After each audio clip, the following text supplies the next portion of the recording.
Stavanger in Norway's southwest, the destination for the annual conference of the North Sea region communities. They're looking to the future to bring forward projects to give impetus for the growth of the region. More than 200 delegates from the 7 regions are seeing how projects for the 5 focus cluster themes can find common ground. I'm hoping to come out with 3 or 4 really relevant projects and possible partnerships that we can develop further.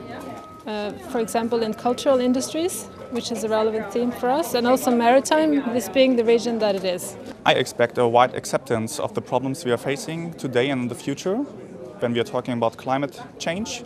And I hope to bring the idea of accessibility related to transport issues to other people. The North Sea program and the Commission are known as one big family. So there's always give and take, and I'm sure we can come to a very common understanding and hopefully have some good projects to take forward through the clustering system. I think in the transport sector there is a need of IT solutions for inland connections, smooth inland connections. That's for the clustering. Clustering was top of the agenda for the North Sea region programme delegates in their first gathering of the day.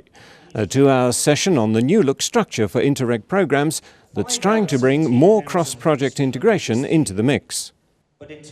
There was a great deal of concentration among the delegates as moderator Matt Nichols gave a blow-by-blow account of what clustering is designed to achieve and how to do it. On a show of hands, the majority decided they'd give it a try. We know there are brilliant ideas spread across all the project partners, all the regions. We know that those impact the regions, the organisations where they occur, but we know that they rarely travel outside of those regions and organisations. Clustering is about trying to step in and help that process to make sure that good ideas travel.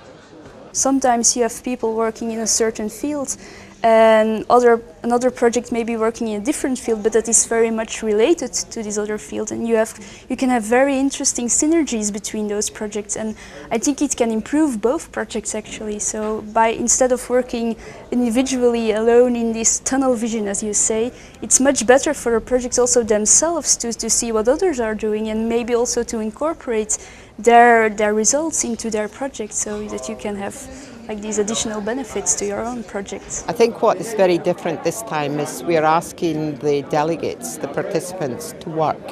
They're going to do the work. They're not going to sit there and be spoken at by speakers in the usual fashion. This is everybody working together, politicians, officers, looking to the future and trying to influence a longer term view in the next 10 years up to 2020 for the whole North Sea region. The afternoon session started with the official launch of the conference and its theme towards 2020. Head of the North Sea Region Secretariat Christian Birret told delegates Interreg projects face new challenges because of the world's economic recession. How do we actually generate the wealth that we need to maintain our way of living? I believe that we can only do this by finding common answers to these challenges, and the only way to do that is to talk to each other and to work together. With the official welcome over, it was down to work and the novelty of the cluster cafes. Delegates had been urged to give their maximum participation in the afternoon cluster sessions. After all, they were the main focus of the conference. There was keen interest in all the forums.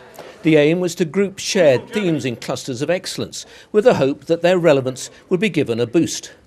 In some cases, it was hoped that new themes would emerge from the discussions. For some, guidelines had been produced and challenges for discussion suggested. These clusters were something of an experiment for this region conference, and it was up to the delegates to decide how successful the process was. Some gave their verdicts at the end of the afternoon.